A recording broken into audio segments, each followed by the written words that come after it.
Assalomu alaykum, Asaka Telefon kanali a'zolari. Sizlarga bugun video olib ko'rsatmoqdamiz. Bu videomiz Sharxon tumanida bo'lyapti. Sharxon tumani Dorlamon qishlog'ida mehmon bo'lganmiz. Bu xonadonga chiroyli qilib telefonlarni o'rnatib beryapmiz. Kasetamiz piano uslubida bo'lyapti. Mana ko'rib turibsiz, pianinani qanday qatirish usullarini ko'rib bemalol o'rganib olishingiz ham mumkin. Oson, qulay usullari. Bu xonadonimiz 035 da maloshniy rangni tanladi. Maloshniyga shokolad rang tanlagan. Akalarimiz mana shiddat bilan ishda davom ettirishyapti.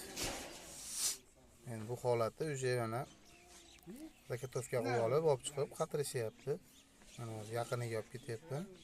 Qatirilayotgan holatlarni ham ko'rib o'zingiz baho berishingiz mumkin. Kimga shunaqa xizmatlar kerak bo'lsa, pastdan nomer qoldirib qo'yamiz. Bemalol telefon qilib aloqaga chiqib tegishingiz mumkin siz ham.